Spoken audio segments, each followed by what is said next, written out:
Good morning, and welcome to the fifth workshop in the Salmon Habitat Restoration Knowledge Exchange Series, jointly delivered by Fisheries and Oceans Canada and the Pacific Salmon Foundation. We have nearly 500 participants registered, and we're so glad you've made time out of your busy schedule to join us and share knowledge about salmon habitat restoration, and to hopefully apply this knowledge for the stewardship of our wild salmon and their habitat. My name is Laura Weatherly, and I'm a restoration biologist with the Habitat Restoration Centre of Expertise with Fisheries and Oceans Canada. The Centre of Expertise, or COE for short, was established under the Pacific Salmon Strategy Initiative and builds on what some of you may know as the Resource Restoration Unit. The COE is part of the Stewardship Directorate under PSSI, and its creation was intended to expand DFO's restoration capacity across BC and the Yukon, to increase our science engagement, and to develop guidance tools and learning opportunities such as this workshop series to help restoration practitioners design and implement restoration most effectively. It's a privilege for me to co-moderate this session today on restoring our shores, armor removal, and nature-based solutions. Before going further, I'd like to acknowledge that I'm speaking to you today from Vancouver, which is on the traditional unceded territories of the Squamish, Musqueam, and Tsleil-Waututh nations. The tremendous diversity in Indigenous cultures and languages across the Pacific Northwest reminds me of the diversity embodied in the Pacific salmon populations that we all share a passion and commitment to protecting. So at this time, I encourage all of you online and our speakers to take a moment to reflect and acknowledge in your own way the traditional lands on which you live, work, and play. Thank you.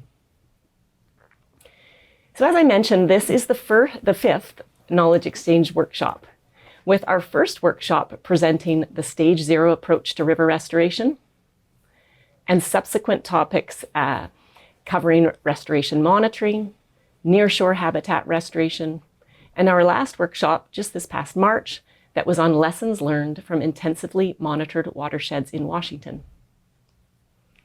In case you missed any of these past workshops, you can find them on PSF's website using the web address that I'm hoping is going to come up on screen if we can just adjust the visual we've got there. There we go.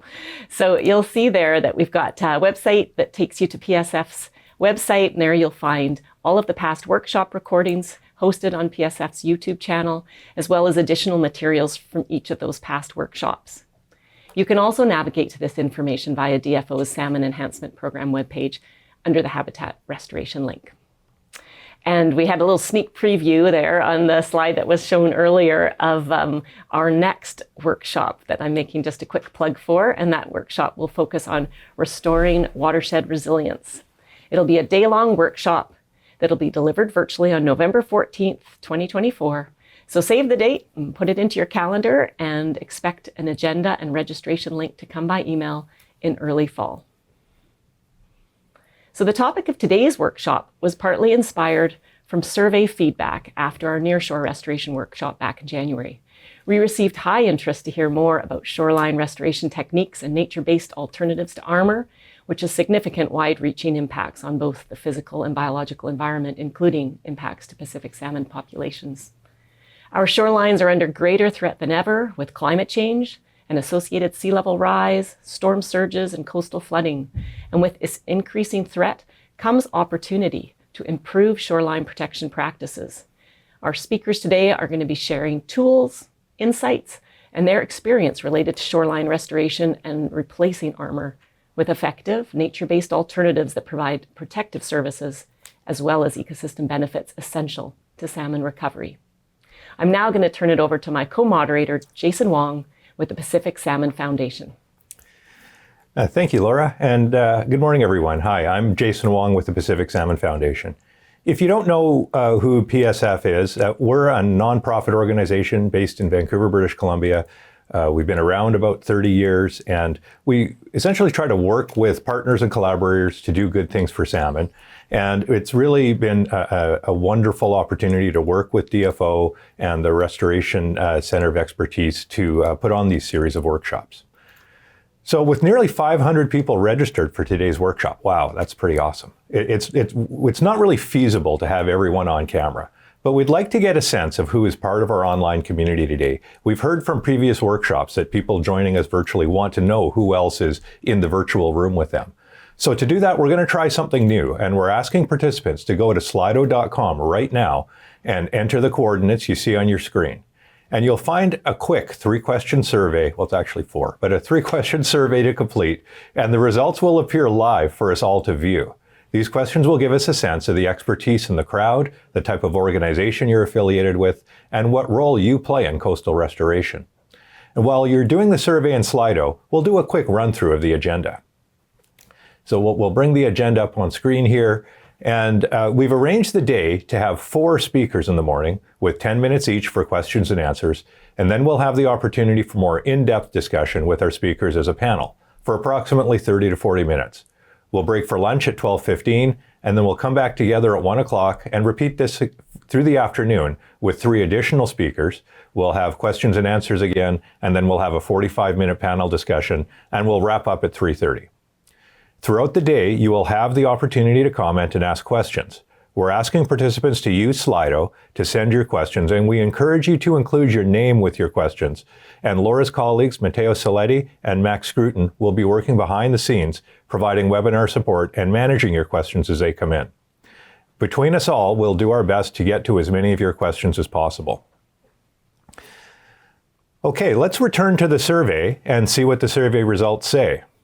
In terms of the kinds of expertise and background we have, you could see that we've got a lot in the biology and environmental science category. We've got, it looks like about a third in ecological restoration, about 10% in the coastal engineering or other engineering. It looks like we're light or absent on in Indigenous, oh, wait a minute, things are changing. Where are we at here, Ara? We're still in background? Okay.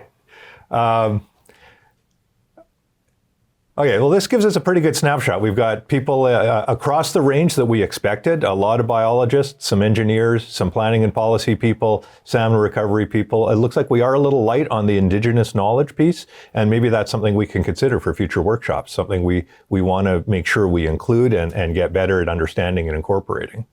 Why don't we go to the next question and see what we've got here. So the next one is, what type of organization are you affiliated with? You can see it's a pretty interesting balance here. We've got government representatives, we've got academic entities, consultants, we do have some Indigenous or tribal representation. We've got, it looks like in government, a relatively even split between provincial or state and federal entities. Very interesting, and again, it shows the scope of interest here from all kinds of different organizations, and all of us are working together in the salmon restoration and recovery space. And let's go to the third question. The third question is, what is your role in coastal restoration? I think as we wait for results to come in, or maybe people are catching up there, there we go.